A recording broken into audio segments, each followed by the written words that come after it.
Coordinate geometry से marks होना सबसे इजी होता है, ऐसा आप लोगों को लगता है, क्योंकि आपको बस ये पता रहती है कि कोऑर्डिनेट ज्योमेट्री से ज़्यादा 2-3 मार्क्स का ही तो क्वेश्चन आएगा।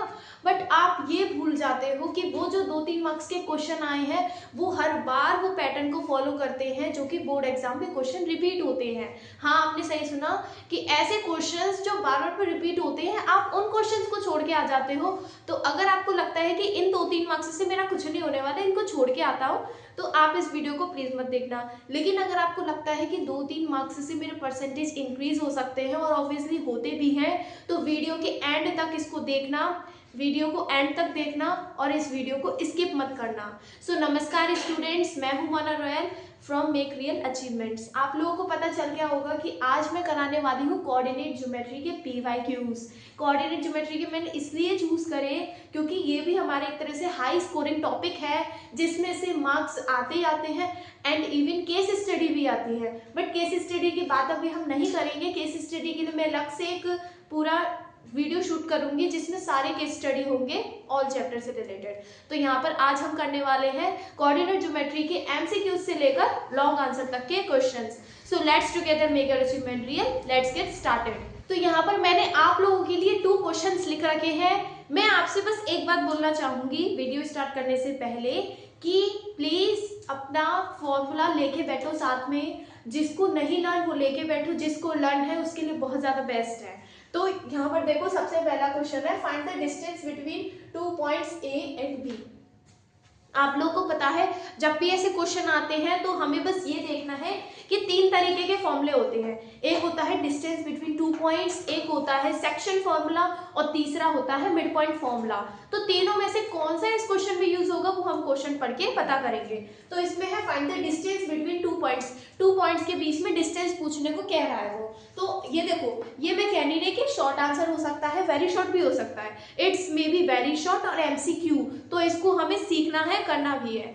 एक बात याद रखो, आप लोगों को कुछ बच्चों को ऐसा लगता है कि MCQs सिर्फ ऑप्शंस के ही होते हैं, मतलब ऑप्शन में ही हम आंसर को कंप्लीट कर देते हैं। बट कुछ MCQs ऐसे भी होते हैं जिन्हें सॉल्व करके ही हम आंसर ला सकते हैं। तो ऐसा मत करना बोर्ड एग्जाम में अपनी नोटबुक में कि आप सॉल्विंग पीछे कर रहे हो और आंसर आगे लिख रहे हो। आप सॉल्विंग के साथ आंसर लिखो तो आपको पूरे मार्क्स दिए जाएंगे। तो अब स्टार्ट करते हैं। यहाँ पर मैं सबसे पहले लिख देती हूँ फॉर्मूला, जो फॉर्मूला मैं आज यूज करने वाली हूँ। तो हम यहाँ पे यूज करेंगे, हम मान लेते हैं कि AB है तो दोनों के बीच में डिस्टेंस फाइंड करनी है। So AB is equals to under root में x2 माइनस x1 का whole square plus y2 minus y1 का होल स्क्वायर। It's complete. अब यहाँ पर क्या है, एक चीज याद रखो, ये A और B है, तो यहाँ पर जो x2 और x1 है ये सब A और B के ही पार्ट्स है। अब देखो, A का होता है हमारा स्टार्टिंग का x1, A का होता है हमारे स्टार्टिंग के पॉइंट्स x1 और y1, और B के हो जाएंगे यहाँ पर हमारे x2 और y2। सो व्हाट, हम देरी किस लिए कर रहे हैं, हमारे पास फॉर्मूला है और हमने जो माने हैं वो भी है। तो बस लिखना स्टार्ट करते हैं। अंडर रूट में x2 minus x1, what is x2 4 और x1 कितना है माइनस का 2, माइनस माइनस न्यूट्रल होके प्लस हो जाएंगे। तो यहाँ पर मैं क्या लिखने वाली हूँ 4 प्लस 2 का whole square, then plus y2 कितना है हमारा माइनस का 3 एंड माइनस y1 कितना है हमारा 3 और इसका होल स्क्वायर। It's complete. हमने जो लिखना था वो हम लिख चुके हैं। अब इसके बाद सॉल्विंग बाकी है। 4 और 2 कितना होता है हमारा 6 होता है, और 6 का स्क्वायर कितना होता है हमारा 36। माइनस 3 हमारा ऑलरेडी माइनस 6 होता है, और माइनस 6 का स्क्वायर भी हमारा हो जाएगा क्या 36। ये रूट में 72, अगर ऑप्शंस में रूट में 72 यूनिट्स है तो आप रूट 72 मार्क कर लो। बट अगर रूट 72 नहीं है और इसको भी सॉल्व करना है, फर्दर सॉल्व करना है, तो आप लोगों को इसके फैक्टर करने पड़ेंगे कुछ इस तरीके से, देन उसका आंसर लिखना पड़ेगा। तो यहाँ पर हम आंसर इसको लिखने वाले हैं, एक 2 बाहर निकल आया है, एक 3 बाहर निकल आया है, 2 3 6, देन इट्स 6 रूट 2 और आंसर में लिखेंगे हम यूनिट्स। हो गया यहाँ पर कंप्लीट। हमने एक MCQ का या फिर एक वेरी शॉर्ट का क्वेश्चन कंप्लीट कर लिया है। आप लोगों के 1 मार्क्स पूरे पक्के हो गए हैं। बस आप ये फॉर्मूला याद रख लो और ये देख लो कि क्वेश्चन में क्या पूछा है, डिस्टेंस पूछी है या सेक्शन पूछा है। अब next, find the value of x if the distance between points if the distance between 2 points P and Q is 5 units. इसमें कुछ ट्विस्ट आ गया है, 2 पॉइंट है, एक P है और एक Q है। P के ओवरऑल पॉइंट्स दे रखे हैं बट Q के थोड़े से रह गए हैं। तो इसमें आप लोगों को क्या दे रखी है, एक तो डिस्टेंस भी तो दे रखी है, तो डिस्टेंस फॉर्मूला यूज करके आप लोगों को ये निकालना है। अब मैं करा देती हूँ कैसे करते हैं इसको। फिर से वही लिखना है answer and distance formula. Distance formula अब लिखनी है हमें P और Q के बीच की। तो हम यहाँ पे लिखेंगे PQ is equals to under root में x2 माइनस x1 का whole square plus y2 minus y1 का होल स्क्वायर। एक बात याद रखो कि ये जो रूट है, कुछ बच्चे क्या करते थे, इस रूट से इसको काट देते और इस रूट से इसको भी काट देते। ये गलती है कि क्योंकि जब पूरे का होल का स्क्वायर होता है तभी उससे रूट कट सकता है, वरना नहीं कट सकता। ये देखो ये दोनों अलग अलग नंबर्स हैं जो कि प्लस की फॉर्म में लिखे हुए हैं, तो इस वजह से ये इससे नहीं कट सकता, बिल्कुल नहीं कट सकता। ठीक है, आगे देखते हैं। हमें पता है कि डिस्टेंस कितनी दे रखी है हमें 5 यूनिट्स, तो मैं यहाँ पर 5 लिख सकती हूँ, लिख लिया। अब इसके बाद जब ये रूट हटता है तो इधर आ जाता है क्या, स्क्वायर, वेरी सिंपल। अब x2 माइनस x1 का मतलब क्या है कि मैं लिख देती हूँ यहाँ पर, ये हमारा x1 है, ये हमारा y1 है और ये हमारा x2 है, ये हमारा y2 है। x2 कितना है हमारा, x है, x1 कितना है हमारा 1 है, तो x माइनस 1 का होल स्क्वायर प्लस y2 कितना है हमारा 6 एंड y1 कितना है हमारा 2, तो 6 माइनस 2 का होल स्क्वायर हो गया। 5 का स्क्वायर होता है हमारा 25, x माइनस 1 का होल स्क्वायर प्लस 6 माइनस 2 कितना होता है 4 और 4 का स्क्वायर हो जाएगा हमारा 16। देखो अब इसमें भी एक और चीज समझनी है कि आप लोग क्या करते हो, मोस्टली बच्चे इसको सॉल्व करना स्टार्ट कर देते हैं, मतलब ये x माइनस 1 का होल स्क्वायर खोल देते हैं, a माइनस बी का होल स्क्वायर। मत खोलो उसे, क्योंकि आगे चल के ये स्क्वायर खुद पे खुद हटने वाला है। तो 16 को 25 में से क्या करने वाले हैं, minus, is equals to x minus 1 का होल स्क्वायर। ये जब इससे माइनस करेंगे तो ये आता है 9 और is equals to x minus 1। देखो जब ये स्क्वायर है, जब ये रूट था तो इधर स्क्वायर आया था, अब इधर ये स्क्वायर है तो इधर आएगा तो रूट आ जाएगा। आ गया सिंपल। अब क्या कर सकते हैं, 9 को जब भी रूट खुलता है तो दो वैल्यू आती है प्लस माइनस, तो हम इसको लिख सकते हैं plus minus 3 is equals to x minus 1। मतलब दो वैल्यू से सॉल्व करना है, एक बार हमें प्लस का 3 लेना है और एक बार हमें माइनस का 3 लेना है। तो प्लस का 3 लेंगे तो माइनस 1 इधर जाएगा तो प्लस 1 एंड x की वैल्यू 4 एंड इधर माइनस 1 इधर जाएगा तो x की वैल्यू माइनस के 2, तो x की वैल्यू माइनस के 2 भी हमारा हो सकता है। और ये हमारे दोनों क्या हो गए, आंसर हो गए। ये भी हमारा वेरी शॉर्ट हो सकता है या फिर शॉर्ट हो सकता है, कहा नहीं जा सकता कि क्या हो सकता है, बट याद रखना कि जब भी ऐसे रूट खुलता है तो दो वैल्यूज आती है जिसकी वजह से दो आंसर्स होंगे। और हाँ अगर एमसीक्यू में आएगा तो वहां पर दो आंसर आप लोगों को देख रखे होंगे, दो आंसर नहीं होंगे तो इन दोनों में से कोई एक ऑप्शन जरूर होगा जिसको आपको करेक्ट टिक करना है। तो समझ में आया। अब बढ़ते हैं नेक्स्ट क्वेश्चन की तरफ। देन हम आ चुके हैं दूसरी स्लाइड पे, क्वेश्चन नंबर 3 पे। देखो क्वेश्चन नंबर 3 क्या है, the distance of a point a, minus b from x axis c from x axis is. देखो इसमें क्या है कि डिस्टेंस बतानी है x एक्सिस से, तो याद रखना जब भी x एक्सिस से डिस्टेंस पूछे तो हमेशा y का आंसर देना है, और यहाँ पर y कोऑर्डिनेट कितना है, माइनस का b। अब एक चीज ध्यान से सुनो, अगर ऑप्शंस में जैसे कि हमें पता है डिस्टेंस कभी माइनस की नहीं होती, बट ऑप्शंस में कभी माइनस के भी आंसर आ जाए एक्चुअल में तो उसी को टिक करना। लेकिन अगर कभी ऐसा लगे आप लोगों को कि हाँ माइनस का आंसर नहीं है और बट प्लस का भी दिख जाए आप लोगों को और माइनस का भी ना दिखे तो प्लस का भी टिक करना, ठीक है। लेकिन अभी तो इस ऑप्शन में, इस क्वेश्चन में ऑप्शंस में माइनस भी है तो इसलिए इसका आंसर माइनस भी टिक हो जाएगा, ठीक है। Distance from x axis is equal to y coordinate answer हो जाता है इसका। Question number 4, prove that abscissa. ये जो है ये हमारा क्वेश्चन है लास्ट ईयर के PYQ का, मतलब ये सॉरी लास्ट ईयर के बोर्ड एग्जाम का जो रिपीट हुआ है। Prove that abscissa of a point P which is equidistant from points with coordinates A and B is 2 more than its ordinate। मतलब एक पॉइंट है हमारा P, पहले मैं आप लोगों को समझा देती हूँ। एक पॉइंट है हमारा P, इसका जो एब्सिसा है इसको प्रूव करना है कि इसका जो एब्सिसा है वो इसके ऑर्डिनेट से 2 ज्यादा है। अब सबसे पहली बात, जब आप लोगों को ऑर्डिनेट और एब्सिसा नहीं पता तो कैसे इक्वेशन बनाओगे, तो ऑर्डिनेट होता है हमारा y एक्सिस, एब्सिसा होता है हमारा x एक्सिस। तो इसने बोला है कि इसका जो एब्सिसा है, जिसका जो x है वो हमारे y से कितना ज्यादा है, 2 ज्यादा है। तो हम मान लें कि हमने ऑर्डिनेट कितना मान लिया, हमने मान लो x मान लिया, ठीक है। तो जो एब्सिस है वो ओवरऑल कितना हो जाएगा x प्लस 2, क्योंकि इसने क्या बोला है 2 मोर देन, तो हमारा जो P पॉइंट है वो आ गया। अब चलो डिस्टेंस वगैरह फॉर्मूला लगाते हैं। तो A और B की डिस्टेंस, A और B की डिस्टेंस नहीं चाहिए, इसने बोला है कि इस P की डिस्टेंस इस A से और इस P की डिस्टेंस इस B से दोनों तरफ इक्वल है। मतलब मान लो कि अगर A ऑप्शन A पॉइंट यहाँ पर है, B यहाँ पर है, तो P कहाँ पर है, यहाँ पर है। यहाँ से लेकर यहाँ तक की डिस्टेंस, यहाँ से लेकर यहाँ तक की डिस्टेंस कैसी है, बराबर, ठीक है।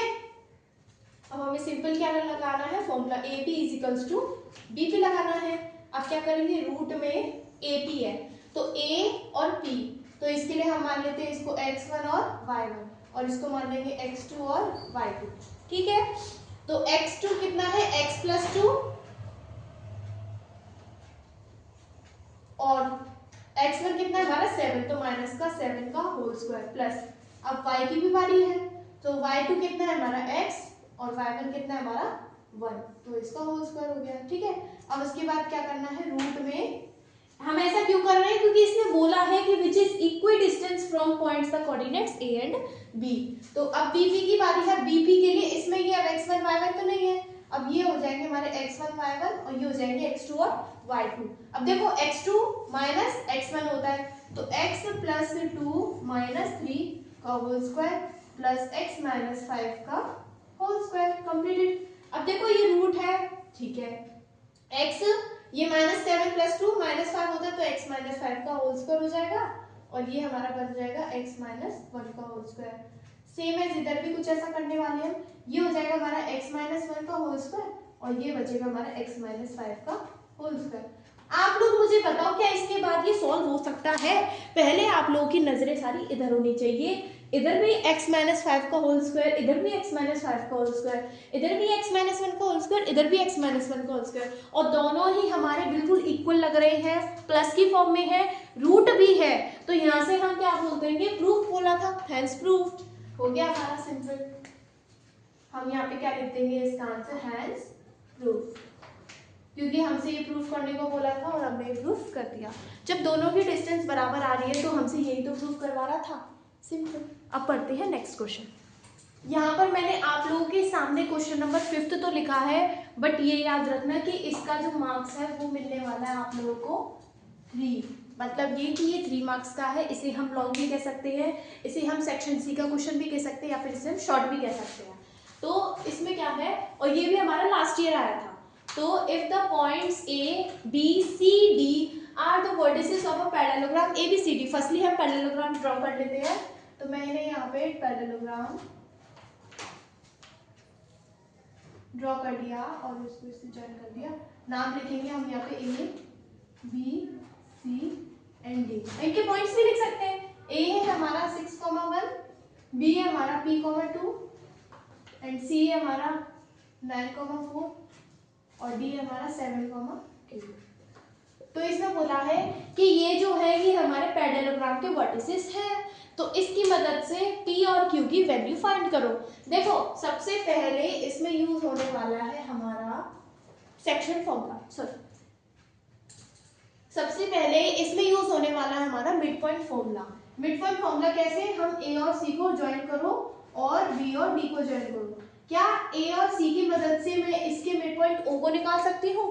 ऑब्वियसली, तो हम लिख सकते हैं O is mid point of AC। हमें लिखना पड़ेगा O is mid point of AC। जब वो AC का मिड पॉइंट है तो O के कैसे निकालेंगे हम वर्टिसेस, O के O x, y is equals to लिखेंगे और ब्रैकेट में लिखेंगे x1 प्लस x2 अपॉन में 2। यहाँ पर x1 और y1 का रोल कौन करेगा, A और C का, तो x1 और x2 6 और 9, तो 6 प्लस 9 अपॉन में 2 एंड सेकेंड बनेगा हमारा 1 प्लस 4 अपॉन में 2। ठीक है, यहाँ तक हमने ये सॉल्व कर दिया और यहाँ पे मुझे कोई ऐसा लग नहीं रहा कि किसी को कोई डाउट भी हो सकता है। ठीक है, तो ये पहले क्वेश्चन मान लेते हैं। अब दूसरा, ये बात बताओ कि अगर O AC का मिड पॉइंट है तो O BD का भी तो मिड पॉइंट है, तो मैं यहाँ पे क्या लिखने वाली हूँ, O is mid point of BD। अगर ये BD का मिड पॉइंट है तो यहाँ से भी हम O के लिखने वाले हैं, तो O x, y equals to, अब फिर से वही फॉर्मूला x1 प्लस x2, उसके टाइम पे b और d निभाएंगे, तो ये p प्लस 7/2 हो जाएगा एंड कॉमा 2 प्लस q/2 हो जाएगा। Next second equation. अब जरा मुझे ये बात बताओ कि क्या इसमें o अलग है? नहीं ना, AC के लिए भी वही हुआ है और BD के लिए भी वही हुआ है, तो इसका मतलब दोनों के जो कोऑर्डिनेट्स है वो आपस में इक्वल है, ओवरलैप करेंगे, x की वैल्यू x पे करेगी और y की वैल्यू y पे करेगी। तो यहाँ से हम बोल सकते हैं इक्वेशन 1 इक्वल्स टू इक्वेशन 2। तो इक्वेशन 1 इक्वल्स टू इक्वेशन 2 का मतलब है कि x की वैल्यू के साथ इक्वल में रहेगी, तो हम यहाँ पे लिखेंगे 6 + 9/2 इक्वल्स टू p + 7/2। 2 से 2 कैंसिल, 6 + 9 होता है हमारा 15 और 15 में से माइनस करेंगे 7, आ जाएगी p की वैल्यू इज 8। फिर उसके बाद अब ये तो हमने x के लिए रखा है, y के लिए भी रख लेते, तो 1 + 4/2 is equals to 2 + q/2 and 2 से 2 कैंसिल 5 और 2 को इधर भेज देंगे माइनस का, तो यहाँ से q की वैल्यू कितनी आ जाएगी 3। तो p और q आ गए सिंपल। ओ नो, दिख नहीं रहे यहाँ पर मैंने p की वैल्यू q की वैल्यू, अब आपको क्लियर विजिबल है ना, 8 है और क्या है इधर 3 है। अब आगे क्वेश्चन पढ़ते हैं। Hence check whether ABCD is a rectangle और नॉट। ये भी चेक करो कि क्या ABCD एक रेक्टेंगल है या फिर नहीं है। देखो इसके लिए मुझे क्या करना पड़ेगा, चारों साइड की डिस्टेंस निकालनी पड़ेगी और इवन उसके हमें डायगोनल्स भी निकालने पड़ेंगे, क्योंकि विदाउट डायगोनल हम ये नहीं कह सकते कि ये रेक्टेंगल है, स्क्वायर है, क्या है। ठीक है, अगर उसके चारों साइड में दो साइड इक्वल आए और दो साइड पेयर इक्वल आए, जो कि पैरेललोग्राम में भी होता है, तो विद डायगोनल हम ये प्रूव कर पाएंगे कि क्या है, ये हमारा एक रेक्टेंगल है। इसके लिए सिंपल सा बताऊं, इसने बोला है कि जब ये पैरेललोग्राम है तो इसका मतलब ऑब्वियसली इसके पेयर जो है अपोजिट साइड्स के इक्वल ही होंगे, तो हमें निकालने की क्या जरूरत, सिर्फ डायगोनल निकालने की सोचते हैं। डायगोनल निकालने की मतलब क्या है, AC निकालते हैं। क्या निकालते हैं, AC with the distance formula. AC का फॉर्मूला क्या है, 6 - 9/2, 6 - 9 का होल स्क्वायर और प्लस 1 - 4 का होल स्क्वायर। तो इसको सॉल्व करेंगे तो ये आ जाएगा रूट में 6 - 9 कितना होता है 3 का स्क्वायर 9 प्लस 1 - 4 कितना होता है 3 का स्क्वायर 9 और ये हो जाएगा हमारा रूट में 80 यूनिट्स। अभी इसको हम नहीं खोलते, सिर्फ ऐसे रखे रहने देते हैं। अब दूसरी डायगोनल, अब हम निकालेंगे यहाँ पर दूसरी डायगोनल विच इज BD। तो BD निकालेंगे तो वही रूट में फिर से, अब क्या है B और D का सोचना है, तो B में P की वैल्यू क्या निकल के आ रही है हमारी 8, तो हम यहाँ पे लिखेंगे 8 - 7 का होल स्क्वायर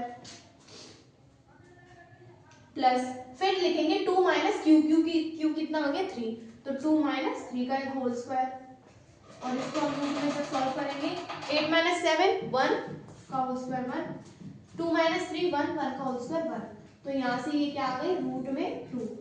अब ये मुझे बात बताओ कि किसकी डायगोनल्स इक्वल होते हैं, किसकी अनइक्वल होती हैं। आप लोगों को दिख रहा होगा कि ये पैरेललोग्राम में कुछ इस तरीके का होता है, तो पैरेललोग्राम में हमेशा डायगोनल्स कैसी रहती है अनइक्वल और रेक्टेंगल में रहती है हमेशा इक्वल, क्योंकि रेक्टेंगल कुछ एक इस तरीके का होता है बोर्ड टाइप का। तो यहाँ पर हम लिखेंगे AC, therefore AC is not equal to BD, hence ABCD is not rectangle।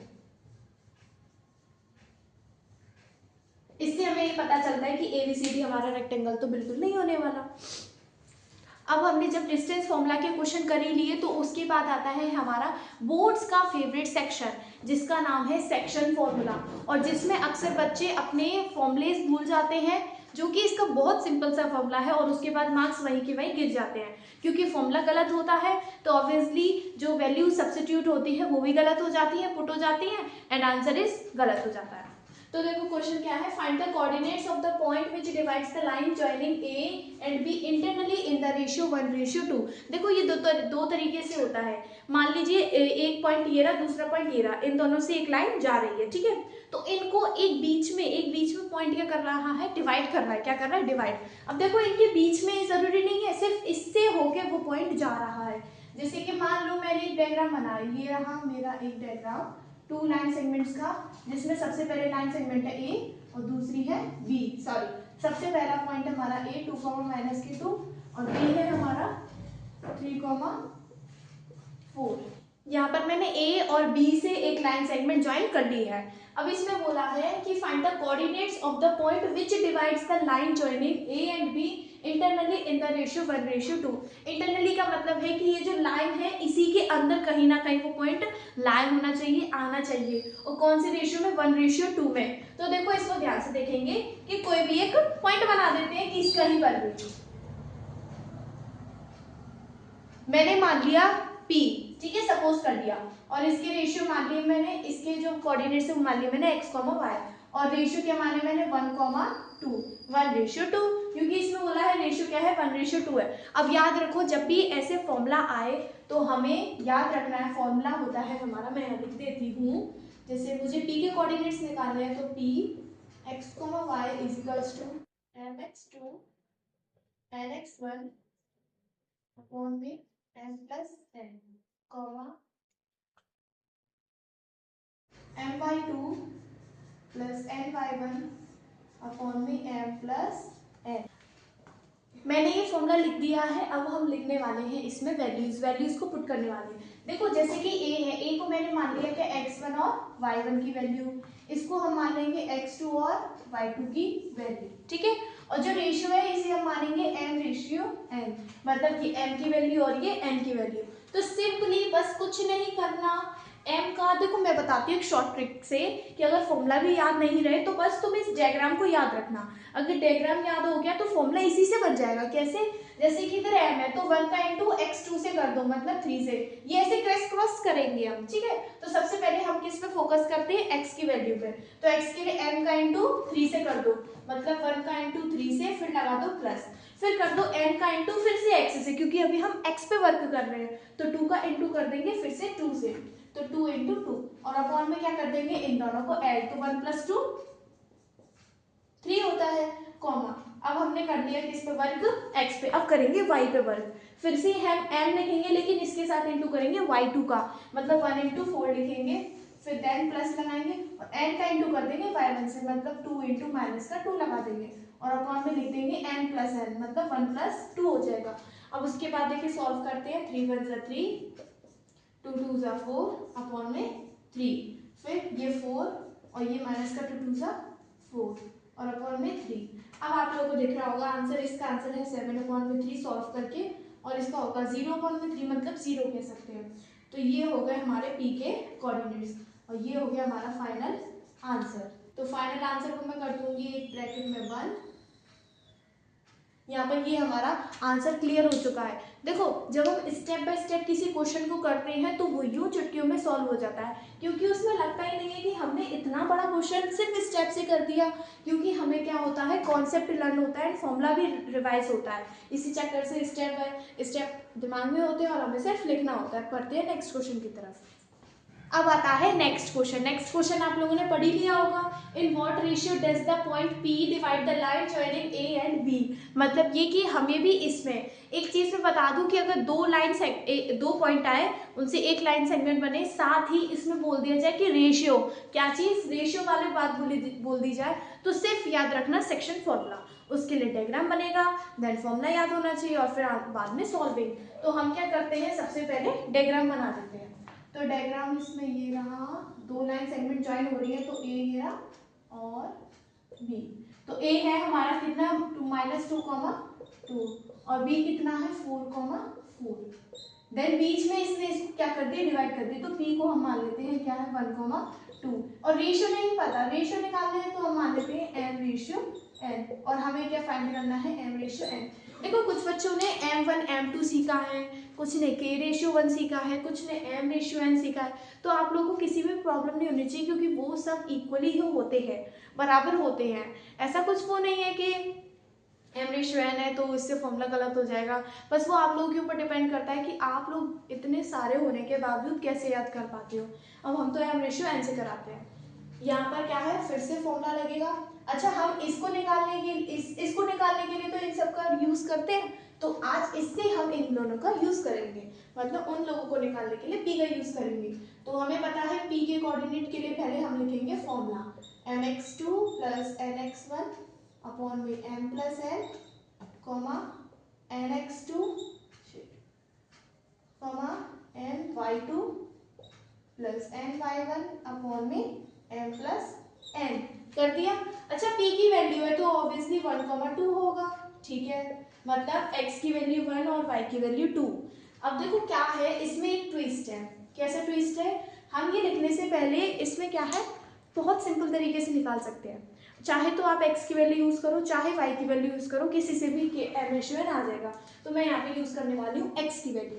अगर मैं p की x की वैल्यू कौन सी है हमारे 1,2, तो मैं अगर 1 लिख रही हूँ तो इसमें भी इधर x का कोऑर्डिनेट यूज होगा, तो इसमें हम x का कोऑर्डिनेट का फॉर्मूला लगाने वाले हैं। क्या हमें m पता है? नहीं पता। x2 तो पता है 4 प्लस n भी नहीं पता, बट x1 तो पता है -2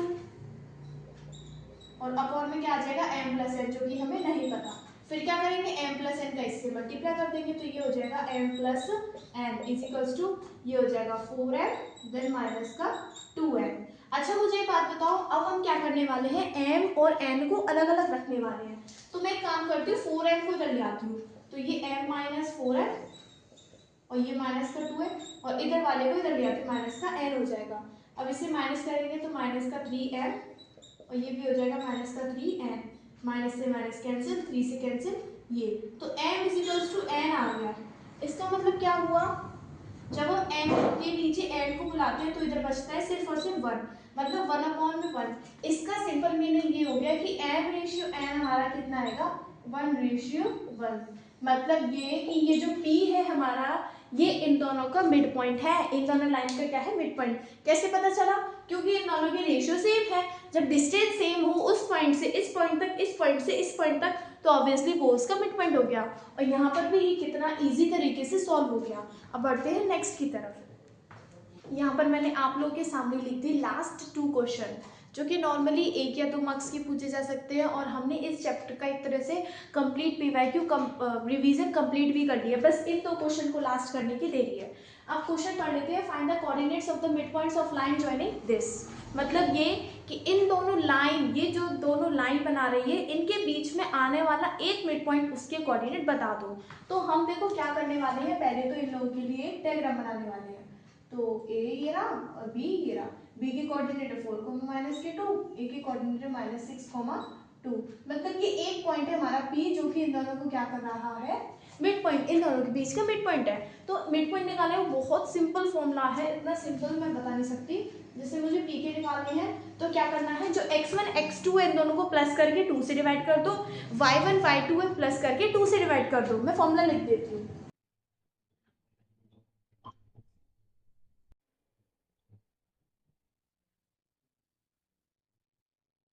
मैंने यहाँ पे फॉर्मूला लिख दिया है x1 प्लस x2 अपॉन में 2, y1 प्लस y2 अपॉन में 2। सिंपली जो x1 x2 है y1 y2 है उनकी जगह रखनी है। फिर क्या है, x1 की वैल्यू -6, x2 की वैल्यू है 4 अपॉन में 2 रख दो, कॉमा y1 की वैल्यू है 2 और y2 की वैल्यू है -2 और अपॉन में 2 रख दो। अब इसके बाद सॉल्व कर लेते हैं। ये -6 से +4 है, -2 बन जाएगा, तो -2 अपॉन में 2 हो गया। उसके बाद ये देखो ये 2 और प्लस -2 0 होता है, तो यहाँ पर 0 अपॉन में 2 हो गया।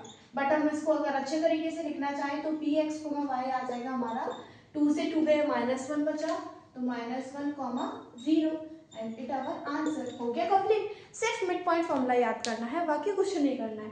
इसमें क्या होता है m और n की वैल्यू 1 हो जाती है, तो जहाँ पर m और n 1 आता है ना सेक्शन फॉर्मूले में, तो वहाँ पर हम 1 पुट कर देंगे। जैसे नीचे देखो इधर m n 1 होता है, तो इधर m और n 1 हो जाएगा न्यूट्रल। फिर नीचे लेकिन 2 कैसे आ गए, तो m और n प्लस होके नीचे आते हैं, तो 1 + 1 प्लस होके भी क्या आएंगे 2 आएंगे। नेक्स्ट क्वेश्चन है शो दैट पॉइंट्स, ये 3 पॉइंट्स है आर कॉलिनियर पॉइंट्स। देखो कॉलिनियर पॉइंट्स की क्या वो होती है, मैं बता देती हूँ कि कैसे कॉलिनियर पॉइंट हम प्रूफ कर सकते हैं। तो उसमें क्या होता है, हमें तीनों डिस्टेंस निकालनी पड़ती है। जैसे कि a से लेकर b तक की, b से लेकर c तक की, फिर a से लेकर c तक की। जो सबसे बड़ा होता है इक्वल्स टू में रखना पड़ता है, और जो छोटे छोटे होते हैं उनको प्लस में लिखना पड़ता है। अगर वो दोनों प्लस करके उसके बराबर आ रहे हैं तो इसका मतलब कॉलिनियर है, नहीं आ रहे तो नहीं है। तो हम क्या करेंगे, तीनों की डिस्टेंस निकालेंगे। जैसे सबसे पहले मैं निकालती हूँ ए बी की डिस्टेंस। तो डिस्टेंस फॉर्मूला सबको लर्न होना चाहिए। यहाँ से हम निकालते हैं ये x1 y1 x2 y2, तो हो जाएगा 2 - 4 2 - 6 का होल स्क्वायर। ये -2 हो गया, फिर से +2 बना लेते हैं। +2 लिख लो, 2 लिख लो, बात एक ही है। फिर यहाँ पर क्या करेंगे, हम सॉल्व करेंगे। अब जरा देखो, अंडर रूट है, 2 - 4 -2 होता है। -2 का स्क्वायर कितना लिखेंगे हम, पहले मैं नॉर्मली लिख देती हूँ, फिर प्लस। ये 2 - 6 -4 होता है, -4 का भी स्क्वायर लिखना पड़ेगा। अब स्क्वायर करेंगे, हमें पता है -2 का स्क्वायर 4 होता है और 4 का स्क्वायर होता है 16, तो ये हमारा आ जाएगा रूट में 20। और हम इसको सिंपल फॉर्म में भी लिख सकते हैं, बट अभी नेक्स्ट देख लेते हैं। हम निकालेंगे नेक्स्ट BC, तो BC के लिए भी रूट एंड देन इसका भी x1 y1 x2 y2, तो 4 - 6 का होल स्क्वायर और 6 - 10 का होल स्क्वायर इजिकल्स टू, फिर से रूट लगाएंगे। अब क्या करेंगे, 4 - 6 ये -2 बनेगा और ये बनेगा -4 का whole square is equals to root में, फिर से यही सेम हो जाएगा 4 + 16 और बराबर में क्या बन जाएगा, ये रूट में 20। ये देखो दोनों सेम आ गए। अब थर्ड वाला का भी देख लेते हैं, AC देख लेते हैं, AC कितना आएगा, तो AC इजिकल्स टू ये 2 - 6 का होल स्क्वायर एंड 2 - 10 का whole square is equals to, root में सॉल्व करते हैं, ये हो जाएगा -4 का होल स्क्वायर प्लस -8 का होल स्क्वायर इक्वल्स टू -4 का होल स्क्वायर कितना होता है 16 एंड 8 का होता है 64। जब इन्हें ऐड करते हैं तो ये आ गया हमारा रूट में 80। ठीक है, हमने सॉल्व कर दिया, रूट में 80 है ना, सही है। लेकिन अभी हमें ये नहीं पता चल रहा, तो हम इन्हें सॉल्व भी कर लेते हैं, मतलब प्राइम फैक्टर करके इनको सॉल्व कर लेते हैं। तो मुझे पता है रूट 20 को मैं लिख सकती हूँ 2√5। ठीक है, आप एलसीएम करके निकालें, इसको भी मैं लिख सकती हूँ 2√5। अब इसको हम देखते हैं कि क्या लिख सकते हैं, जैसे कि अगर ये 80 है तो 80 के फैक्टर करते हैं। लास्ट वाले का बता देती हूँ। सिंपली हमें क्या करना है, जो रूट में होता है उसके प्राइम फैक्टर करते हैं, तो 2 से 40, 2 से 20, 2 से 10, 2 से 5, 5 से 1। अब देखो ये 2 है तो एक 2 बाहर निकल के आ गया, ये भी एक 2 बाहर निकल के आ गया, तो 2 2 सा 4 और 4 रह जाएगा और रूट में कौन रह जाएगा 5, तो 4√5 हो गया। अब क्या करते हैं, हमें पता है सबसे बड़ा इसमें कौन है, AC है, तो हम लिखते हैं AC is equals to AB plus BC। अगर ये सॉल्व हो रहे हैं तो इसका मतलब यस है, नहीं हो रहे तो कोई बात नहीं। AC है हमारा 4√5, AB है हमारा 2√5 प्लस BC भी हमारा 2√5। अब जब 2√5 2√5 ऐड होंगे तो ऑब्वियसली 4√5 बनाएंगे, जो कि हमारा AC के बराबर है। तो हम यहाँ पे लिख देंगे yes these are collinear points, और हम हैंस प्रूफ भी लिख सकते हैं, हैंस प्रूफ्ड। और यहाँ पर हमने कर लिए ऑल क्वेश्चंस टाइप क्वेश्चन, मतलब ये ऑल टाइप क्वेश्चन कर लिए, डिस्टेंस फॉर्मूला से भी रिलेटेड MCQ टाइप, और आप लोगों के हमारे ये section formula with mid point formula, and last one is collinear point. याद रखना एरिया ऑफ ट्राइंगल आप लोगों के में नहीं आ रहा है, जो कॉलिनियर से रिलेटेड है, जो कोऑर्डिनेट चैप्टर से रिलेटेड है, इसलिए उसको टच ना करें और बाकी अपना सिलेबस कंप्लीट करते रहे और हमारी PYQ सीरीज भी देखते रहे, जिससे आपको पता चलता रहेगा कि बोर्ड का एग्जाम का लेवल कैसा होने वाला है, कैसे क्वेश्चंस आने वाले हैं, किस टाइप के MCQs होने वाले हैं। तो इसी तरीके से देखते रहिए। Thank you.